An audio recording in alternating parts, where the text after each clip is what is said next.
Bonjour, bienvenue sur Planet Wargame. Alors, aujourd'hui, je vais vous raconter une petite histoire pour commencer cette vidéo, et c'est une histoire qui évoquera pêle-mêle, je vous les livre un petit peu dans le désordre, les anciens bus parisiens, les brevets sur les terres rares, la fin du monde, pourquoi pas, l'Escaven, l'amour maternel aussi, dans ce qu'il a de plus beau, quand il devient universel, quand il transcende un petit peu ce qui est pourtant sa limite fondamentale.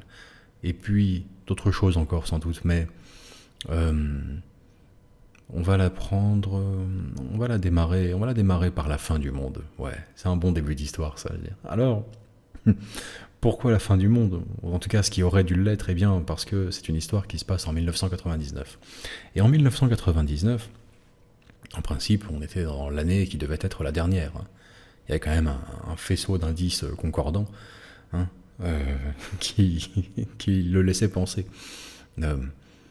Les astres s'alignent, la Lune, le Soleil, de sorte que, pour un bref instant, en tout cas vu depuis la France, le jour devient nuit, et alors ça c'est de bon ou mauvais augure, suivant les prophéties qu'on entendait à droite à gauche. Et puis, c'est aussi l'année où on a des tempêtes historiques en France, là, en décembre, novembre-décembre, avec des voitures retournées dans Paris, enfin des trucs comme ça.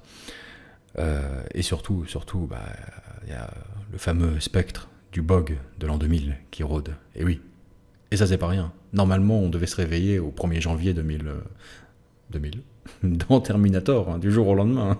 C'était parti pour la résistance. Les compteurs n'étaient pas prévus pour aller jusqu'à 2000. Pourquoi? On sait pas. Mais c'est comme ça. En principe, les nouvelles du 1er janvier dans les journaux, si tant est qu'ils puissent encore être imprimés, ce qui n'était pas gagné, aurait dû évoquer des ascenseurs assassins, des choses comme ça, des machines mangeuses d'hommes. Ça n'a pas eu lieu. Spoiler alerte, la fin du monde n'a pas eu lieu.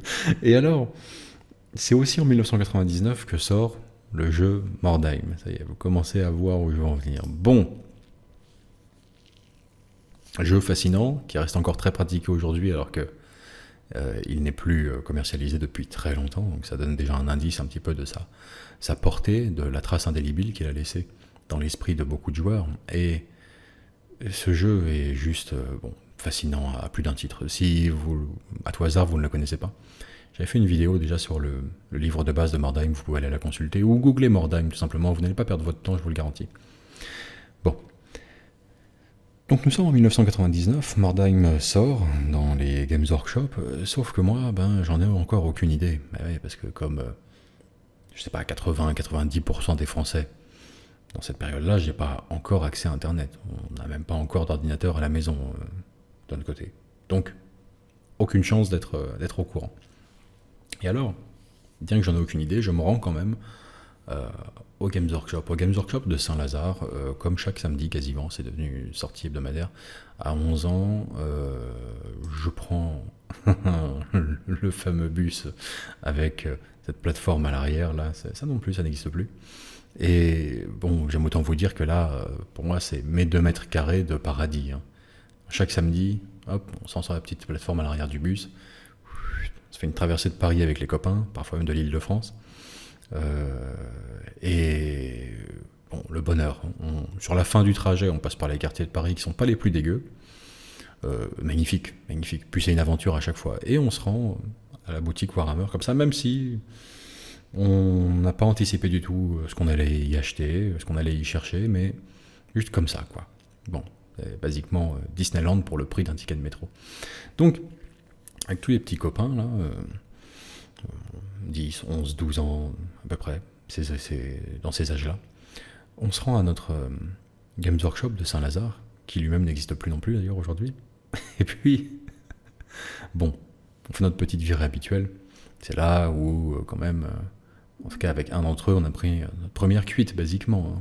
Ah oui, un peu de manière précoce, parce que les garçons plus grands nous ont forcés à boire du coca, sur ce petit balcon-là. Voilà. Il se trouve que leur bouteille de coca était sur un petit ratio 50-50, je dirais, whisky-coca. Avec un métabolisme d'ado prépubère, ça va vite, ça va vite. Enfin, bon, un Games Workshop bourré à 11 ans, c'est toute une aventure. Mais on arrive dans la boutique et puis je découvre effectivement en rayon qu'il y a ce jeu sur les étagères dont j'avais du coup jamais entendu parler. Et c'est le coup de foudre assez instantané, en tout cas au moins pour l'imagerie présentée sur les boîtes, les différentes boîtes pour Mordheim. Et j'ai le coup de cœur notamment pour les Skaven. Bon, j'aurais pas été contre l'idée de prendre la boîte de base, seulement, voilà. Je crois que j'avais pas plus anticipé la sortie de Mordheim que quoi que ce soit, en fait, dans la journée, j'avais rien anticipé. Puisque j'ai même pas la somme sur moi pour acheter la moindre boîte, en fait, chez Games, et pourtant, c'était certes moins cher à l'époque, mais je devais avoir quelque chose de l'ordre de 120 francs, peut-être. Parce que je crois que c'était 130 francs, une boîte d'escouade, ou d'unité. Et du coup, ce dont je me souviens en tout cas, c'est que ce n'était pas assez. Et pourtant, ces Skaven, ils m'avaient tapé dans l'œil. Hein. Donc, bon. C'était pas assez, je m'en aperçois parce que je m'installe à la table de peinture pour faire des petites piles avec mes pièces. Et essayer d'arriver à la fameuse somme fatidique qui, je crois, était 130 francs. Hein. Bon, on tape en dessous. Quoi qu'il arrive, on a beau compter, recompter, faire des piles de pièces différentes, les agencer différemment, à la fin, ça fait toujours pas le compte, quoi. Et puis, c'est là qu'on en vient à un geste d'une charité que je n'oublierai jamais. Peut-être il y avait plus d'impatience que de charité là-dedans, mais enfin, il y avait une des mamans qui accompagnait son gosse dans le magasin et qui était assise à la table de peinture, qui prenait son mal en patience, quoi. Donc juste en face de moi, et puis bon, je trouve qu'elle en avait marre de me voir compter, recompter et recompter à chaque fois pour voir si des fois, en recomptant, il n'y aurait pas la bonne somme au final. Et bon, allez, ça suffit, tiens. Elle m'a balancé ce qui me manquait. 5 francs, 10 francs, je sais pas. Bon. Quoi qu'il en soit, je me retrouve avec la somme requise et je repars avec ma petite boîte de Skaven. Arrivé à la maison, d'abord, dans un premier temps, je m'amuse juste avec le kit, tel qu'il est, sans même avoir connaissance vraiment de ce qu'est le jeu Mordheim. Hein. Et puis, plus tard, même si dans un premier temps, les options offertes par le kit ont suffi à m'amuser, hein, faire des conversions, faire des petits trucs comme ça, je prends connaissance vraiment du thème et du parti pris du jeu Mordheim. Et là, ça me fascine instantanément. C'est-à-dire que c'est un jeu dans lequel nos figurines sont amenées à évoluer. Certains peuvent recevoir des améliorations, de nouveaux équipements au gré des aventures, peut-être aussi des blessures permanentes. Ils peuvent devenir manchots, Borg. Waouh, fascinant. On n'avait pas ça précédemment dans Warhammer. Et puis, évidemment, Mordheim n'est jamais que rétrospectivement. Quand on regarde l'adaptation fantasy de Necromunda, qui était sortie déjà 4-5 ans avant. Mais 4-5 ans avant, moi, j'avais 11 ans, moins 4 ou 5. Oui, on est en 95, donc... bon, 11 moins 4. Il faudra un ordinateur surpuissant pour faire le calcul. Moi, je me sens pas là de le faire. Mais quoi qu'il en soit, le train de Necromunda était parti sans moi, quoi, longtemps avant. Donc je chope le train Mordheim, en tout cas le début. Je rentre par hasard dans ce train, et un pote avait le livre de base, et alors, cette possibilité d'évolution des figurines nous fascine, quoi. Peut-être moi encore plus que les autres. Je dois dire que je deviens vraiment mordu de ça. Bon, finalement, ça ira pas beaucoup plus loin que l'assemblage et les conversions de ma boîte de Skaven, cette aventure, hein, dans un premier temps. Mais quand même, ça reste un souvenir marquant.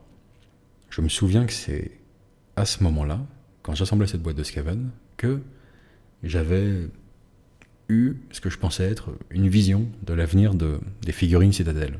Je me suis dit, mais bon, partant de là, c'est quoi la suite? C'est quoi le progrès? Comment est-ce qu'ils vont faire évoluer ça? Eh bien, j'ai pas du tout vu ou anticipé les possibilités d'amélioration d'ordre esthétique, je dirais, faire des figurines plus jolies.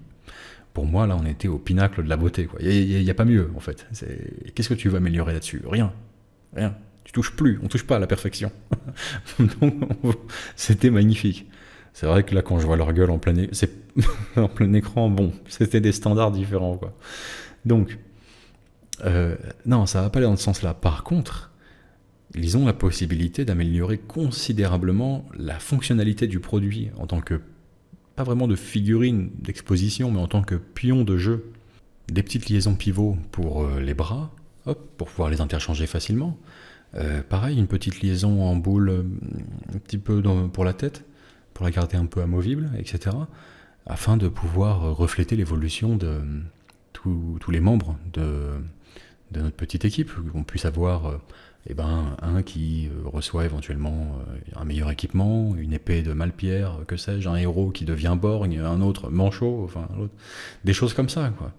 Et j'étais convaincu que le futur des figurines Citadel, le futur de Warhammer, passerait par là. Mais vraiment, c'était évident. J'avais même, alors que c'était pas encore vraiment à l'ordre du jour, envisagé que, comme pour certains jouets, ils aient recours à des aimants qui soient déjà incrustés dans le produit dès lors qu'on l'achète, des petits aimants qui rendraient interchangeables tous les éléments au choix, tous les petits bits qu'on voudrait venir changer au fur et à mesure que notre bande évoluait. Eh bien, on pourrait les changer tout simplement, voilà, comme un clips. Bon. On avance un petit peu. On peut même avancer beaucoup et considérer déjà combien je me suis planté, finalement, et combien la voie qui a été choisie était inverse à ce que j'avais anticipé. Mais vraiment, rien à voir. Rien à voir. C'est-à-dire que Games a appuyé à fond, enfin Citadel, sur la pédale de l'esthétique plutôt que la fonctionnalité. Vous voyez ? L'esthétique plutôt que la fonctionnalité. Les figurines, entre-temps, ont changé du tout au tout esthétiquement. Elles ont été tirées vers le haut, c'est-à-dire qu'on a aujourd'hui des gammes entières où le plastique va être d'une finesse, vraiment, c'est comme un voile de mousseline, quoi. On a des pièces où l'armée entière va plus ou moins défier la gravité, comme les Nighttones pour Age of Sigmar, ou les Antenuits en français, je crois maintenant. Les Antenuits. Bon. Et la fonctionnalité, elle, a plutôt fait que décliner, à vrai dire. Si on considère un peu la dualité de nos figurines comme figurines d'exposition d'un côté, ou plaisir de peintre, quoi, plaisir de modélisme, et puis d'un autre côté, pion de jeu, c'est un pion pour jouer à un jeu, cette fonctionnalité, elle a plutôt décliné, finalement. Le remplacement de tout le métal par le plastique, certes, augmente un petit peu la, entre guillemets, fonctionnalité de nos figurines, quand même, en tant que pion, mais hormis ça, non, le parti pris qu'a choisi Citadel était plutôt inverse. Alors pourquoi est-ce que j'ai choisi de partager avec vous cette histoire ? Parce qu'au demeurant, c'est une histoire très banale, très personnelle et très datée aussi. Parce que je pense que c'est une bonne chose quand même pour recontextualiser la chose dans son époque. C'est-à-dire que j'ai choisi des éléments un petit peu marqués aussi, au niveau des dates, parce que ceux qui ont connu cette période, ça leur permettra peut-être de se replonger dedans, et ceux qui ne l'ont pas connu, ça leur permettra de prendre la mesure de combien la situation était différente, cette passion était différente. Et du coup, de mieux marquer le choix d'évolution qui a été assumé par Citadel, où à l'époque, nos standards étaient beaucoup moins élevés en termes de qualité visuelle des figurines, esthétique, etc. Mais néanmoins, eux sont partis dans la voie où, ok, notre nouveau contrat, à nous en tant que clients, ça va être faites des figurines magnifiques, on les appréciera, on les aimera, on les achètera, et s'agissant de leur redonner un petit peu après, à leur restaurer un petit peu de fonctionnalité, on se démerdera. On se démerdera comme on peut, on fera des bricolages, etc. Mais la beauté des figurines vaut le coup de concéder un petit peu en modularité des figurines. Ça semble donc tranché comme dilemme définitivement, et on accepte parfaitement ce nouvel état des choses. Mais la question a pu se poser. Je ne dois pas être le seul à m'être interrogé à l'époque sur est-ce qu'on va avancer vers des figurines plus pratiques pour le jeu ou plus jolies pour la vitrine. On se rapproche du présent. Je vais, pourquoi pas, évoquer, je crois, le seul point qui manquait à mon bingo sur l'histoire à raconter aujourd'hui, c'est un point qui va concerner ce qui, en tout cas d'après une légende urbaine, correspond à la fin d'un brevet d'exclusivité sur l'exploitation des aimants néodymes et des aimants interrares rares. Et la fin de ce brevet va conduire à une baisse considérable du prix des petits aimants néodymes, des aimants tout petits mais surpuissants, tiens, justement. Et donc nous, on va être sans doute, les passionnés de figurines vont être les premiers à sauter vraiment dans le wagon à ce niveau-là et s'emparer de ces aimants désormais bon marché et disponibles un peu partout. Et là, on revient vers cette considération pour la fonctionnalité, encore une fois, en termes de jeu. C'est-à-dire que j'ai pris ce Landspeeder, c'est un bon exemple parce que on va retrouver à la fois une optique d'interchangeabilité des armes, par exemple, s'agissant de fonctionnalité, changer les équipements, tout simplement. Mais pas que. Pas que. Alors, par exemple, je peux mettre les simples portes pour le passer en Landspeeder normal plutôt que Landspeeder Typhoon, si j'ai envie d'expérimenter une variante plus simple et moins chère en points. Voilà. Mais pas que, à vrai dire, puisque ça, on pourrait considérer que c'est pour le transport, que le socle est aimanté. Mais cette partie-là aussi l'est. Pourquoi ? Pour pouvoir tout simplement le poser au sol, puisque dans les éditions qui précèdent la 8e édition, le Landspeeder, comme tous les autres véhicules, est réduit à l'état d'épave lorsqu'il est détruit. Et il n'est pas retiré de la table. On laisse le décor de l'épave sur la table. Et voilà. Bon, un coup de coton un petit peu peint en mode fumée par-dessus. Et l'illusion était plus ou moins là. Il faut cacher cacher le pilote et le tireur avec de la fumée en coton. Mais on a notre épave de Landspeeder qui peut se poser. Et cette aimantisation, comme un doute, je ne sais plus comment on dit. Bon, permettait de faire ça, ce que le kit de base ne permet pas de faire en fait. Le kit de base n'est pas fonctionnel à cet égard. Normalement, vous colliez le Landspeeder sur sa tige plastique pour son socle, et alors, quand il était réduit à l'état d'épave, ça donnait plus ou moins ça. Pas terrible. Bon. Donc moi, comme à peu près tous les autres à l'époque, je découvre ces petits aimants néodymes et j'en use et j'en abuse, pour tout dire. Basiquement prêter le serment de plus jamais coller une pièce. À chaque fois que de la colle pouvait être utilisée, je favorisais plutôt un aimant. Voilà. Jusqu'à l'excès, vraiment. Là, à ce stade, ça n'a plus de sens. Le petit bonhomme crash test, il me servait de capitaine. Je vous présente au passage Marcus Nobilior. Ou du moins, voilà, son tronc. Alias Marcus 2+5+, pour tous mes petits camarades de jeu de l'époque. Mais, en usant et abusant de ces petits aimants, je découvre néanmoins plusieurs choses. C'est-à-dire que, oui, ça augmente évidemment la fonctionnalité pour le transport, et pour les choix d'équipement, la modularité, on va dire. Mais même pas que. Je peux aussi repositionner un peu à loisir ce personnage, de sorte qu'il puisse avoir des poses plus ou moins adaptées à différentes situations. C'est aussi les éditions des défis entre personnages indépendants. Voilà. Et à cet égard, c'est utile de pouvoir passer d'une configuration un petit peu où sur la ligne de fond de cours, on peut donner ses bonus aux unités environnantes et en même temps, on est aussi tout à fait en mesure d'adresser un défi à un personnage en particulier, si on le souhaite. Enfin. Donc, initialement, je pensais que c'était ce vers quoi s'orientaient les futures sorties Games. J'ai complètement tort. Elles ont été de moins en moins fonctionnelles. Et j'ai essayé de restituer un petit peu cette fonctionnalité et d'explorer ses avantages. Et justement, c'est là où je voulais vous amener.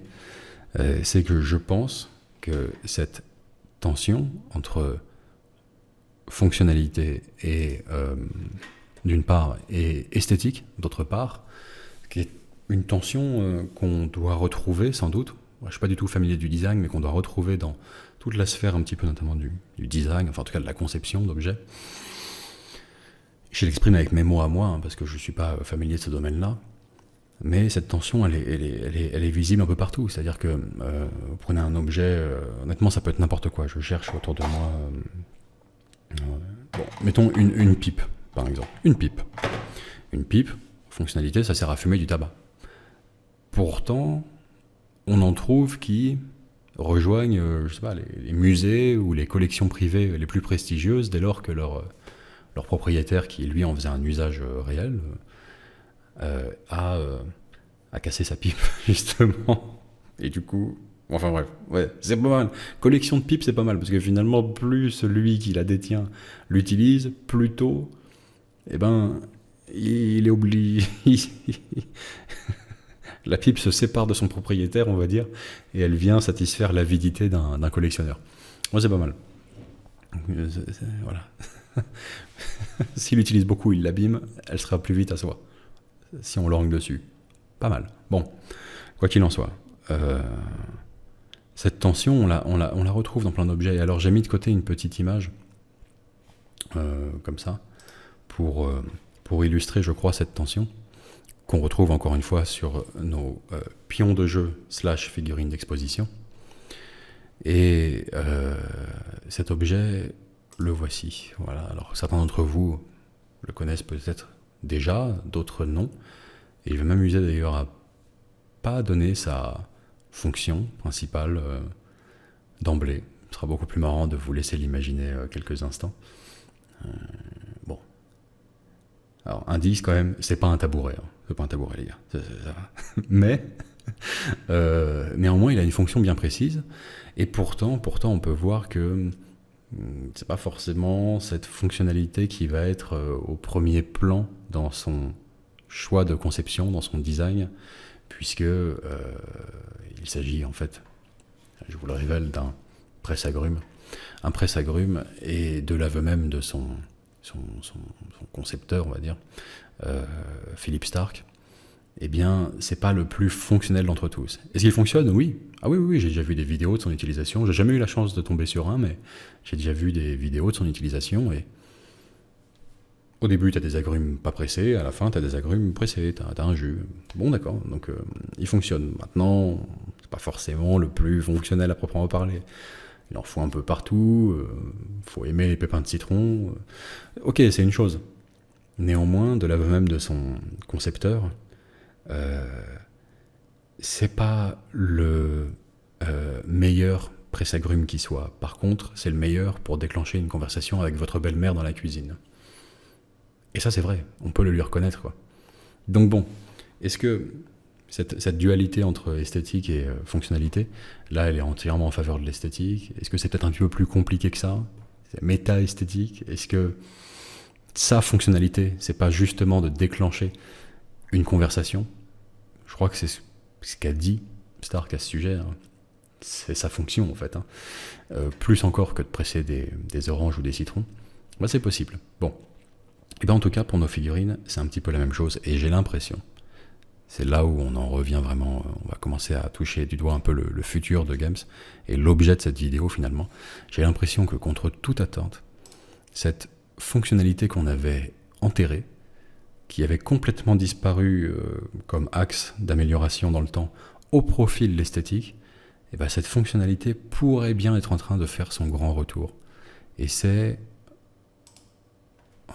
la Sentinelle, nouvelle Sentinelle Astra Militarum, qui m'a fait un petit peu, qui a déclenché l'envie de faire cette vidéo et puis de porter le sujet à votre réflexion aussi, hein.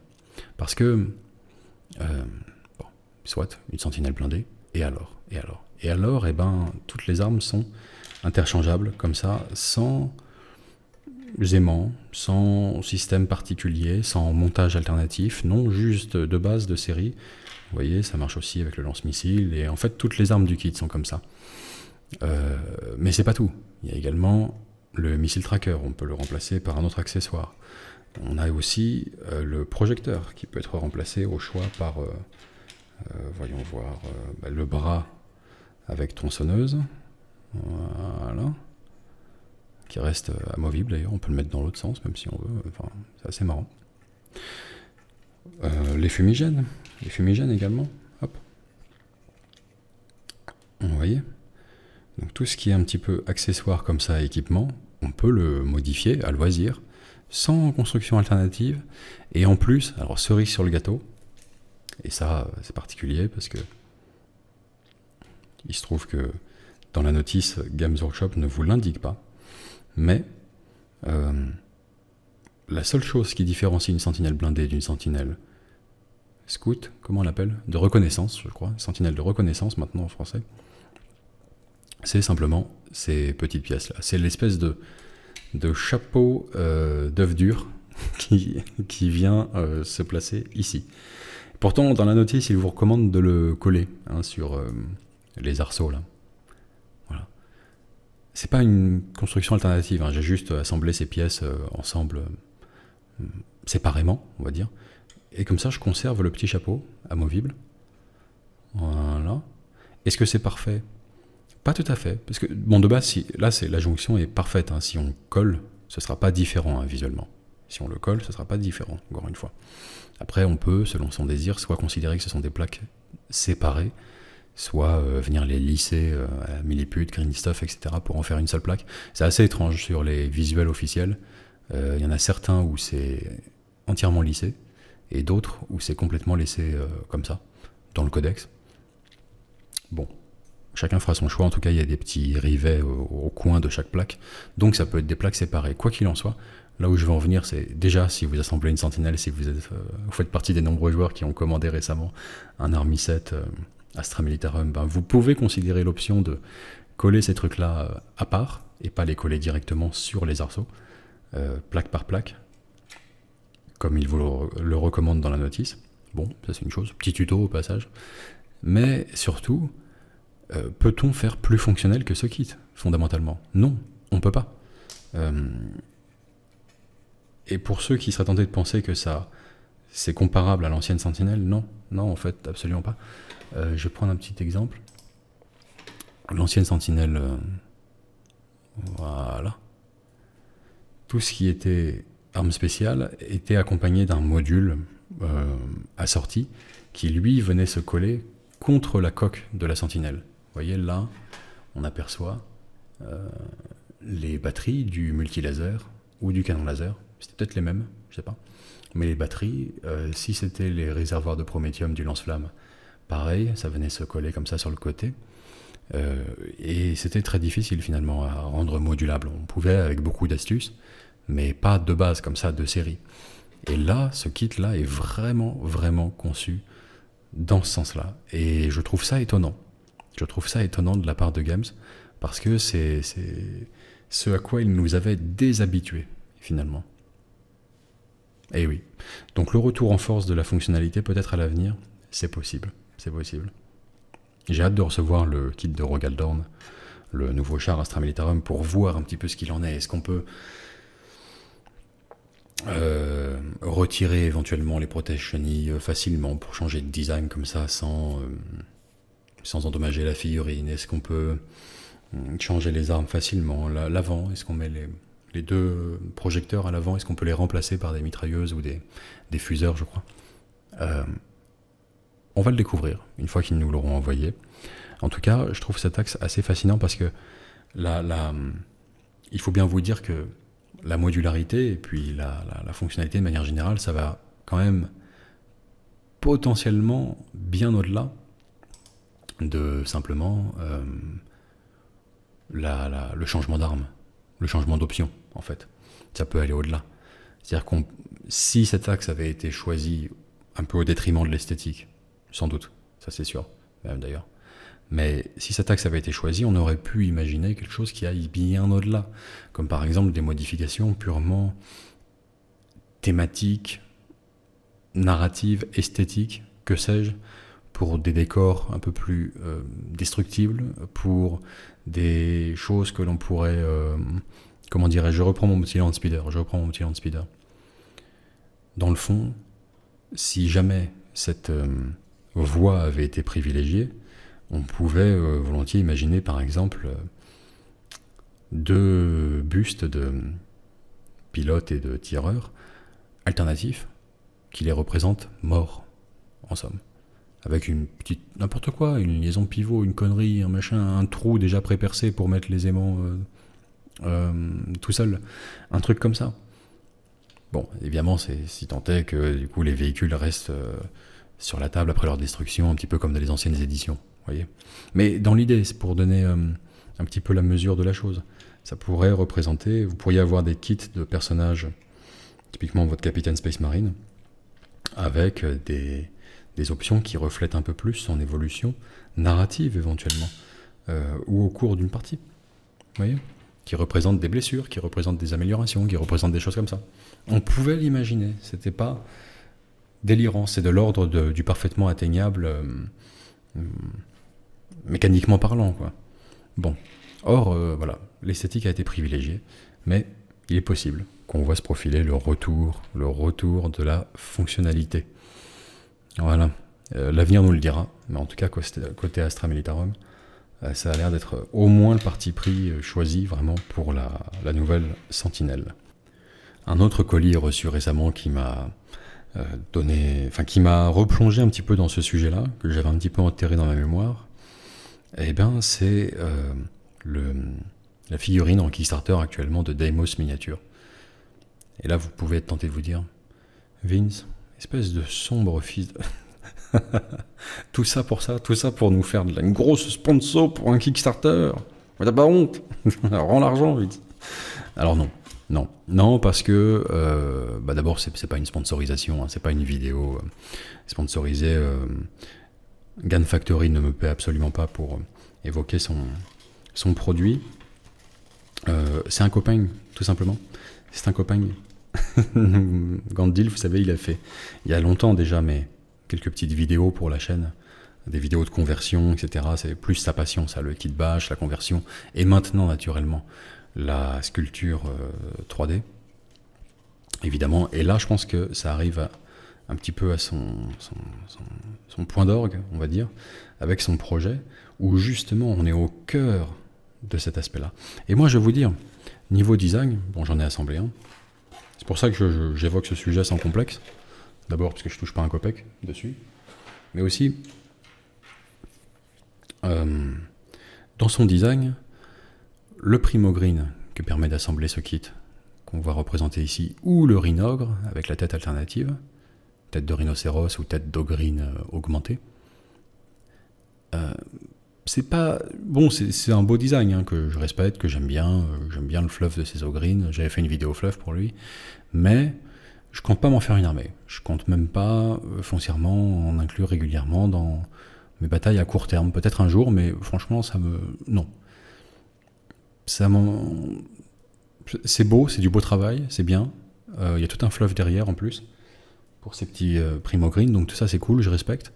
Mais voilà, on touche un peu une sans faire bouger l'autre, on va dire. Par contre, ce qui me fait sévèrement valser les deux à la fois, c'est le parti pris technique de ce kit, puisque, comme vous pouvez le voir là, ça reste entièrement repositionnable, modulable, on peut changer les options présentes dans le kit, je vais vous le montrer à l'instant. On peut pourquoi pas changer de tête, hop, je la vire, tête qui reste articulée, hein. Puis mettre la tête de Rhinogre à la place. Et le tout est clipsé, à l'heure actuelle, sans collage. Il n'y a aucun collage là pour l'instant sur cette figurine. Et oui, aucun collage. C'est uniquement clipsé. C'est clipsé et on peut s'amuser à, pourquoi pas, changer un petit peu les poses. Je vais lui mettre un armement alternatif. Voilà. J'ai uniquement collé les pieds au socle quand même pour lui conférer un petit peu de stabilité. Mais c'est tout. Voilà. Et au final, ça me fait voir la chose sous un jour nouveau. C'est-à-dire que là, c'est le parti pris de la fonctionnalité à tout prix. Sur le cahier des charges, vraiment, c'est la technique avant tout. Je me suis planté de main, j'ai mis la main gauche dans la main droite, évidemment. Et, par conséquent, ça permet de voir, d'anticiper à quoi pourrait ressembler potentiellement de futures sorties Citadel qui ferait aussi qui prendrait le parti pris de la fonctionnalité plus que de l'esthétique. C'est le projet parfait pour ça.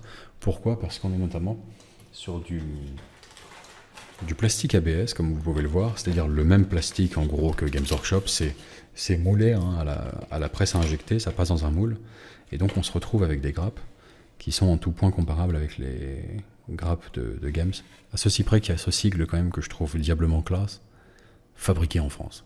C'est pas magnifique ça ? C'est magnifique. Parce que Gun Factory passe effectivement par une boîte française pour l'impression. Donc déjà, c'est un bonheur de voir un Kickstarter qui, pour une fois, où on est sur du bon gros plastique avec tous les avantages par rapport à la résine, c'est incroyable. C'est juste 10 fois plus résistant, 10 fois plus fonctionnel, 10 fois plus intéressant à travailler en termes de modélisme. Enfin, c'est vraiment tellement mieux à tous les niveaux. Il y en a qui aiment la résine, cela dit, c'est vrai. Un peu maso, pourquoi pas. Je respecte. Je me suis surpris à aimer ça de temps en temps, la difficulté des pièces foireuses, bien pourries, et même la fragilité qui en résulte. Je me suis surpris à apprécier ça de temps en temps, ce que je pensais pas. Mais bon, on est sur un plastique donc qui est comparable à Games, et voilà ce que ça donne quand on fait le pari de la modularité à tout prix. Eh ben, il y a des très bons côtés, d'autres moins. Sur les moins, ça va être l'aspect esthétique qui en pâtit forcément un tout petit peu, parce que le kit pourrait, vu le degré de comment dirais-je, de conception qui a été mis dedans, d'intensité, il y a des neurones qui ont été grillés là quand même pour le faire, je veux dire, et on va avoir des petites jonctions, des petits jours entre les deux. Alors c'est rien qu'on ne puisse pas corriger quand on fait du modélisme, tout simplement, hein. Mais pour ce qui est de le garder entièrement non collé, putain, je disais tout à l'heure, je compte pas en faire une armée de sitôt, mais avec les 2 flingues, il est diablement classe, quoi. Putain, un rhino avec 2 flingues. Ah, il devient diablement stylé, ouais. Bon, déjà, ouais, il y a un côté ludique incontestable quand on a un petit peu la figurine façon Action Man dans les mains. Je dois avouer que là, je commence à y prendre goût, quoi. J'essaie de lui trouver la réplique la plus badass possible. Un jeu de mots avec Rhino. Aidez-moi le chat, j'en ai pour un quart d'heure sinon. Donc, je vous laisse poster plutôt vos suggestions. Mais en tout cas, finalement, il est diablement classe. Les 2 flingues, c'est beaucoup trop stylé. Attends, la pose... Beretta Angel, là, un truc. Hop là. Pose un petit peu de John Woo. Ouais, bon, pas mal. Donc, quoi qu'il arrive, il y a forcément des petits jours entre les pièces qu'on a envie de venir corriger après au niveau modélisme, quoi, en ponçant un petit peu, ou en enlevant les lignes comme ça. Et puis, pourquoi pas mettre un peu de colle ou truc de remplissage gentiment. Bon, sachant qu'on est sur un prototype quand même, hein. On est sur un prototype que Gandalf m'a gentiment envoyé. Donc, il y a des choses qui seront corrigées sur le produit final. Des liaisons, des choses qui seront resserrées. Ce qui bouge un petit peu trop, bougera beaucoup moins. Ce qui bouge pas assez, bougera plus. Enfin, voilà quoi. Et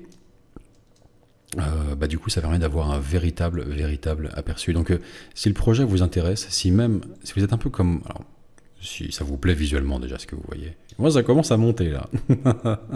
Finalement. Si le projet vous plaît visuellement, n'hésitez pas à aller soutenir le copain Gandilf, hein. Franchement, ce serait cool. Sur son Kickstarter. Vous pouvez aussi acheter précommander plutôt ses figurines sur Myobi Place, même quand la campagne sera terminée, parce que notre partenaire Myobi Place s'associe à son projet. Et je disais tout à l'heure que je touche pas un copec dessus, c'est pas vrai. Je vais toucher à peu près net 4% des précommandes sur Myobi Place. Bon, mais je compte pas là-dessus spécialement pour manger ce mois-ci. Encore plus classe comme ça. Il faut absolument... En fait, il faut que je lâche ce truc-là, que j'arrête de me laisser distraire. Parce que ça donne envie de jouer avec. Donc vous voyez, quand même, je pense que ça...